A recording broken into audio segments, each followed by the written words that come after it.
What's happening this week at Universal Orlando? Let's take a walk through each park and find out.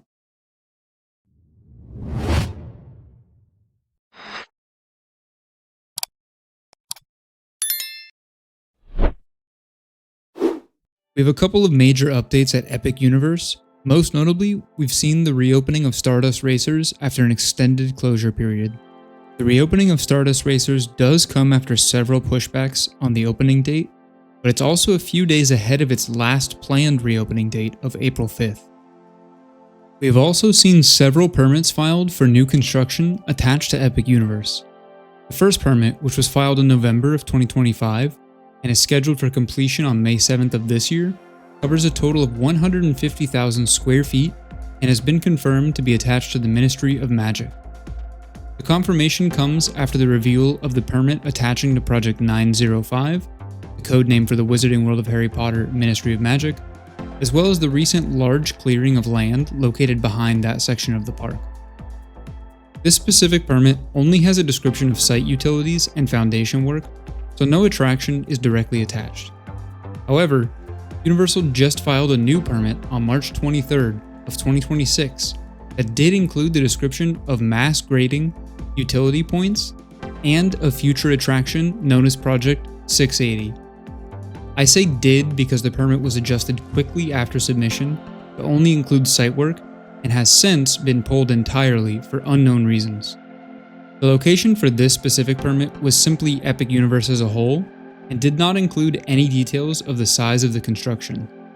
Some believe that this permit may be referring to a rumored expansion in Super Nintendo World. A strong argument for this is due to the project number 680. When the Legend of Zelda projects were being reviewed to replace the Lost Continent area of Islands of Adventure, those proposals included the project number 675, which is not far off from the current project number submitted for this permit. Link and Zelda references can already be seen inside of Epic Universe, most notably a stained glass window located in the Nintendo shop inside Celestial Park. Another heavily rumored expansion to begin this year is within the Dark Universe section of Epic, and is believed to include a boat-style attraction based on the Universal monster movie, The Creature from the Black Lagoon. I will continue to monitor the permit submissions and will let you all know if any new developments come up. Moving over to Universal Studios, Universal's Mardi Gras celebration is still in full effect until April 4th.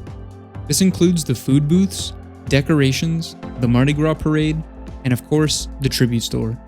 The last concert for the event was held on Saturday, March 28th. Construction is still moving along for the now confirmed Fast and the Furious Hollywood Drift roller coaster, a clone of the attraction by the same name that is opening soon in Universal Hollywood. This attraction will be occupying the same space as the former Rip Ride Rockit roller coaster. Only one attraction is currently slated for refurbishment this year at Universal Studios, that being Men in Black Alien Attack, and it's a very minor refurbishment set to close June 1st and reopen by June 16th. Moving over to Islands of Adventure, we have a lot of construction and refurbishments underway that'll conclude this year. Firstly, Confisco's Grill restaurant and its attached backwater bar, located at the port of entry, is undergoing external refurbishments. However, both establishments remain open for guests. Making our way into the Lost Continent, the fan favorite All Hallows Eve boutique, which sold Halloween-related merchandise year-round, has officially been closed, and the merchandise can now be found at the front of the park, in port of entry, in the shop titled Lost Emporium.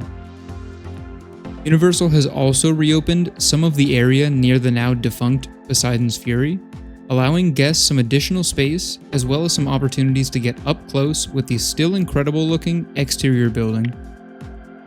Moving into the Wizarding World Hogsmeade, there's a lot of significant construction happening, and it's definitely a bit more difficult to get in and out than it used to be. The most notable construction is the refurbishment of Hogwarts Castle, which houses the Harry Potter and the Forbidden Journey attraction. Almost the entire castle is currently covered with scrim, so it's not the best for photos right now. Universal is also performing construction on the bridge connecting Hogsmeade to the Jurassic Park section of the park, which requires guests to exit through the front of Hogsmeade and travel a small distance back through the Lost Continent to use the bridge that leads to Velocicoaster.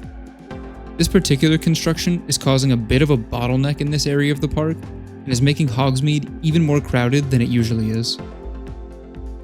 Speaking of Jurassic Park, Universal is performing maintenance on 2 of the 3 rides located in this area, leaving Velocicoaster as the only one open at this time. Pteranodon Flyers, located in Camp Jurassic, closed its doors on February 27th for a brief refurbishment and is scheduled to reopen May 14th of this year.